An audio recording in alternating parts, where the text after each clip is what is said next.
Hi everyone, thank you so much for joining us. This is brilliant. So we're at StudioCon, last session of the day. Saving the best for last. This Come is on. my friend. This is my friend Rob Balasabas from TubeBuddy, and we've just been chatting, and we were wanting to share some stuff around how you can use YouTube really well in school. First thing to say, we've put it in chat as well. If anybody's having any issues with certain bits of video getting through, firewall stuff, we will make sure that this is available to watch afterwards. Absolutely. Of course we will. Rob, thank you so much first of all, thank you for my swag. Yeah, awesome. Made it. I think, yay! I think next year, I think we'll be making sure that we have some StudioCon swag, which will be coming your way. Awesome. Perfect. It's good to see you, man. Thank you for joining us. It would be amazing. Would you just tell us a bit about you, who you are, and what you do? Sure. Ian, thank you so much. Awesome honor here to be part of the summit and speaking to everyone. Hello, my name is Rob Balasabas. I'm with a company called TubeBuddy, so based out here in Vancouver, and we are a YouTube software. So we are a software that a lot of YouTubers use. We've got 80 different sort of tools inside of our platform for YouTubers across the board, whether you're small or large. And I think, Ian, we just kind of reached like a really big milestone. I think it was 4 million installs or something like that. Something crazy, That's there's crazy. Yeah. So it's awesome. And yeah, so I'm excited to be here, talk about videos, live streaming, YouTube, and answer any questions you guys may have. That's awesome. Thanks, Rob. Really, really grateful that you're here. I think it would be really good just to give us a bit of an idea, if you're happy to, for folks who haven't even gone anywhere near YouTube from a school point of view. Where would you start? Yeah, where do you start? Yeah, I think that's a big. Yeah, I think that's a big question. That's huge. Yeah, it's a huge question, and it's something that I've had to ask myself when I started on YouTube, because YouTube can be, Ian, it can be like, it's a little bit overwhelming sometimes, right? When you're starting, you're like, where do I start? There's thumbnails. There's already all of these YouTube creators out there that have been on here for years. They've got thousands, hundreds of thousands, millions of subscribers, and you start thinking to yourself, kind of start talking yourself out of it. Like, hey, it's too late. There's no space for me. I'm starting. Or, we have a lot of people here that are involved with schools, obviously. And so I think where you start is, first, you got to create the channel, right? Creating the channel is really easy. Getting the banner, getting all of that branding stuff set up, that's really easy. But I think the second thing that you really have to think about, Ian, is what is your goal with YouTube? Even though you're a school, is your goal to get more students? Is it to grow your reach? Is it maybe right now during sort of this crazy time in the world, maybe you are leaning into online education more with your school? So are you doing live streaming? Maybe it's a place for you to house your live stream content and grow your community. So I think understanding your goal, and your goal can change, right? Your goal can change down the road as you do this more. Your goal can change. You're like, hey, you know what? We wanted to do live streaming, but it seems like this is a really cool place to build a community. All right. So then your goals kind of change. So having an understanding of your goal, Ian, is probably where I would start. And then beyond that, we can talk about content planning and how often do you upload and all those things. Yeah, no, that's amazing. I think so. We started doing stuff from our point of view. Some of the other sessions, what we've chatted about is how you can use a load of different tools to create a really broad, what we kind of call parental engagement strategy. And what sits at the center of all of that, certainly from our point of view, where all your kind of audiences congregate, is your school website. So if you've got stuff that sits in the periphery, so you're using SMS message services, or you're using email, or you're using social, the meat of all the information it is going to be on your website. Actually, your video stuff, so from a YouTube point of view, it's slightly different, isn't it? Because you might decide that you're going to embed some of those video content on your site, because that's where your audience lives most of the time. Mm-hmm. But it actually gives you really good opportunities to draw people into the community, doesn't it? Yeah, exactly. Yeah, exactly. So even if your website is going to be the home base for your content, then obviously YouTube is again just another way for many reasons. It could be a traffic source if you're trying to attract new students. It could be a place to share your content. Some people are more likely to they spend way more time, most likely on YouTube versus your website. So you'll get their attention more if they're subscribed to your YouTube channel. So it's not like one or the other. It's like my website Yeah. versus YouTube. They can work together really well. You can kind of, attract them and connect with them on YouTube. But then maybe if you have more further resources that's not on YouTube, then you can direct them to your website. So that's how you look at it. I've always kind of looked for a really long time. I've looked at social channels as not the sort of like the end goal. A lot of people say, I want to just grow a YouTube channel. I just want to grow a YouTube channel or a Facebook page or a LinkedIn profile. But to me, they're just very much at the top. They're the top of your funnel, right? If you look at your funnel where the top is introductory and then the bottom is the goal, whatever that is, maybe people to sign up for your school or register. YouTube, social media sits for me at the top. That's where you attract the most people. There's so much people watching content and searching for videos and asking questions on YouTube. So that's where you want to meet them and then bring them into, your world, if that's your website or your online courses or anything like that. Yeah, that's awesome. Yeah. What about if people are wanting to grow a channel as a school? Yeah. What kind of stuff? And I know we really want to talk about TubeBuddy because that's such an ally, isn't it? It's such a powerful piece of kit that helps so much. We found that massively. But what are some of your kind of top tips on how a school could maybe start to think about growing their channel and engaging the community through YouTube? Yeah, great question, Ian. So I'll give you a few tips from my own personal experience and journey on YouTube. So my personal YouTube channel, not TubeBuddy's YouTube channel has been around for a few years, and it's got a couple more subscribers than my channel, but my own personal channel. So I've started YouTube about 2 years ago. That's my personal channel. But I didn't really take it really seriously until about a year ago, and it took me about 18 months, Ian, to get my first 100 subscribers, I think, or something like that. Or sorry, my first 1,000 subscribers. It took me a while to get my first 100 as well. But four things that I'd like to share in terms of growing your channel. First, you got to be consistent, right? Be consistent. So I talk to a lot of people that want to grow their YouTube channel. Some of them it's just a hobby, it's a passion. It's a family vlog diary. It's for us. We don't really, whether it grows or not, it's fine. But if you're a business, if you're a school, if you're a brand, then you want to be consistent. And so for me, that's at least uploading at least once a week at least. Okay. That helps the algorithms and all those things for sure. But it also helps you as a content creator, as a group that wants to grow their YouTube channel, to understand how YouTube works, right? It's more repetition, more practice. You get to understand analytics and keywords and all that stuff. Second is collaborations. So collaborations for me have been key. If you go to my personal channel after this, not right now, but if you we'll share links for sure. We'll definitely share links. Yeah, no problem. Yeah, just take a look at that because I have done so many, probably on a weekly basis for almost the last year or so. I've done interviews. So I've interviewed, video experts and marketing experts and people in my space. And so you can do the same thing. You can interview, instructors, maybe even students or alumni or, other schools, people in your world that your audience would find, of value. The content that they have would be of value to your audience. The cool thing about collaboration for me is I get to connect with other like-minded people, building my own community of peers, but also it gives you an opportunity to be shared by those people, right? So for me, if I interviewed Ian, he would likely share that piece of content with his audience, which would likely be my audience as well, my target audience as well. So that helps my channel grow. The second thing is the third thing is community. So even as a small channel, make sure that you're replying to comments.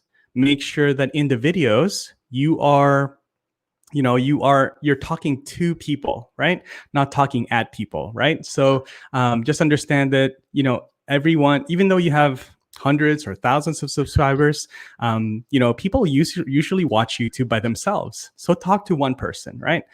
So build community, right? That's really important. The easiest way for me, I figured out sort of that my channel grows because I just answer questions. You'll see a lot of tutorials, and a lot of the content that I create are just me answering people's questions from the comments, and that's really it. And then the fourth thing is, again, just having a plan. So this goes to consistency. And so I think Ian will share, and again, it's not something that I care to monetize or charge you for or anything, but there's a checklist. So I have a checklist for every video that I create on YouTube, from the videos, like from coming up with the idea to filming, to editing, to then sharing and promoting, all those things. For me, it's a checklist because YouTube is, I think kind of life. It's kind of like life, right? There's a lot of small details that sometimes you'll forget. And so I want to make sure that I remember all those things. And so the best way for me to do that is just have a checklist. This is checklist. Checklists are so good. And also it's, if you have a team, or if you plan to eventually maybe, delegate some of the YouTube tasks to somebody else, then you have a checklist. You can say, all right, cool. We've got, Dave, who's going to take over the uploading of our videos. So Dave, here's your portion of the checklist. Do these things every time we have a new video, right? Oh, all right. We have a new editor. Okay, awesome. All right. Here you go, editor. This is what we do when we edit our videos. These are the lower thirds. These are the introduction files, all those things. So it helps you to be really, by being having a checklist, to be consistent and efficient. So I think, Ian, if you kind of start with that, that will get you into the world of YouTube. And along the way, your checklist, my checklist gets edited probably every couple of weeks, because then something new will come up. There's a new YouTube algorithm policy thing that needs to change. And so we need to change our checklist. But, for the most part, it helps us be consistent. That's so helpful. I think one of the things I wanted to ask you about is people in schools are so time poor. They're pulled in so many different directions. So having strategies to make it so it's something that we are going to do consistently, and we're sharing the burden of it is super helpful. And while you're chatting, I'm thinking about some of the specific schools we're working with and some of the things that I know that they want to do, and some of the requirements that are on schools. So Rob, you won't know this, but over here, the school, I don't know what it's like over there from this side of things, but schools have to do certain stuff with their website. So they have to pub certain bits of information, and then inspectors go into school. Before they go into school, they'll look at the school website, and they'll use the website to try and get a rich picture of what the school's actually like before they go. Which might sound a bit weird, but that is what they do. And then before that, there's teams of researchers who do that as well. Oh, wow. Yeah, a kind of government kind of level. So it's all a bit bonkers. But one of the things that they're doing, and again, while you're talking, I'm just thinking this might be a really good use for people, is schools have to evidence the stuff they say they're going to do. So for example, if they say we're a really inclusive school, so people with special needs, disabilities, we're really inclusive of those, you're meant to prove it, and you're meant to do it on your website before somebody comes in to visit you. That's really powerful potentially from a video point of view, isn't it? And kit wise, they've very often schools have got things like iPads and stuff in school, so all the gear's there. It's just thinking about what approaches we can take to start sharing that kind of content. Yeah, exactly. And it's that checklist, it's that consistency. I come up with, I use Trello. And so this is something I talk to a lot of content creators and people on YouTube, and they have ideas all the time. They're like walking around, and they're like, somebody would ask them a question, or they're having a conversation, or they're having lunch. They're like, oh man, that'd be a good video right there. And there's a good topic. So then, using tools like Trello or Asana or any of these things, you can then on the go, because there's different apps for that. You can just put your ideas down. But yeah, that's really interesting. I mean, yeah, you can have your stories, you can tell stories, you can interview, like I said, instructors, people that are involved in your school. So that for that reason there, Ian, you know, and you put up a good point there that, you know, I mean, schools, business owners, you know, we're all strapped for time. And so one of the things that you can do, which helps me, I know that there's some seasons, you know, in the year and life, you know, when work gets really crazy or life gets crazy, and I'm like, I don't have time to edit. I want to keep consistency with my YouTube channel because I know that grows my channel. So what you can do is you can start thinking about doing live streams like we're doing right now. Right. The nice thing about live streams is that it takes out a huge chunk of time from editing. So you don't have to do the editing. You can if you want. Hooray. You know, a lot of people will. Some people will. But you can just do this conversation like this, have 5 questions for your guest. And then that's a piece of content that goes on your channel. And for YouTube, the way that YouTube sees it is that that's a piece of content. That's, you know, that's something new. Right. So if you look at YouTube kind of like a store, they kind of look at your channel as like a little mini store. And so how many SKUs do you have? How many products do you have? Okay, well, the last product that you put up was like a month ago. It's kind of stale now, you know? Yeah. So do you have a new product? So a new product can be an uploaded video or a live stream. Yeah, and there's so many things that schools could do for that. There are so many things. I mean, obviously schools are everywhere, but you can just think about primary school and the amazing stuff that goes on in school every day. And if we have, again, thinking of how everything links together and stuff that might go on your website as a news article, if you've created a video, which schools certainly to some extent will already be doing, and you potentially you've been on a trip, or you've had somebody visiting school, or there's been a club that's done something amazing, or whatever it is, if you've captured it and you've put it on your site. But actually, I think if you're using YouTube and you're setting that up properly, and we'll talk about TubeBuddy in a second, but if you're setting that up properly and it's covering all those different channels, then I think you have a really good potential to create something really special as part of your school community. And I don't think many are doing that right now. I don't think many are doing it. Tell us about TubeBuddy. So I've used TubeBuddy. I'm having basically on pretty much on your recommendation, I think. But it's an awesome piece of kit, and it starts at free, which is always a bonus. But you can do a load with that. Yeah, what is it? Yeah, what is TubeBuddy? I know. It's sometimes I have a hard time explaining it as well. But you know, okay, so YouTube is a huge space, right? We all kind of agree. There's lots of data, there's lots of things that you need to do. So TubeBuddy is a company based in San Diego. It's in California.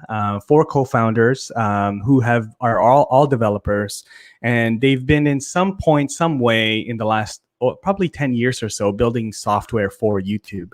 TubeBuddy is about 6 years old and got millions of channels that have used us. We are partnered with Google and YouTube, so we have direct access to their API and data. And so really what we do is we just make your life on YouTube a lot easier. So there's tools like Keyword Explorer to help you identify different keywords that are going to be good for your channel. There's SEO Studio to help really make your videos SEO friendly. You know, there's A/B testing for thumbnails, so you can test 2 versions of your thumbnails and see which one people click on more. You'll be surprised actually which one people click on. I've always been surprised. Like, you like that one? That one is so boring.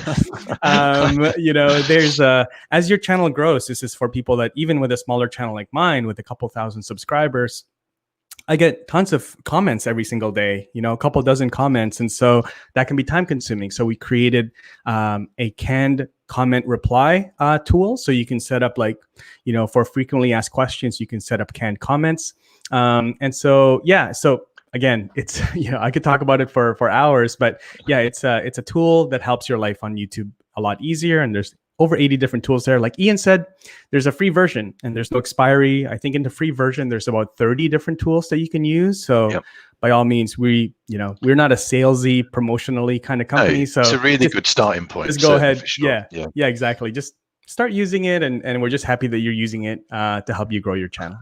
Yeah, no, that's awesome. I am going to put this link up here because you you very kindly said that anybody that wants to have a look at any of the plans, Thanks. you can have a free month on that as well. So we've just linked to that as well. So folks, you can jump on that. Is there anything else you would share with us? I think we've covered some amazing stuff so fast, and I know that would be really helpful for people to go and jump on. And of course, that checklist is there for people to go and have a play with. Is there anything else you want to add before we wrap things up, Rob?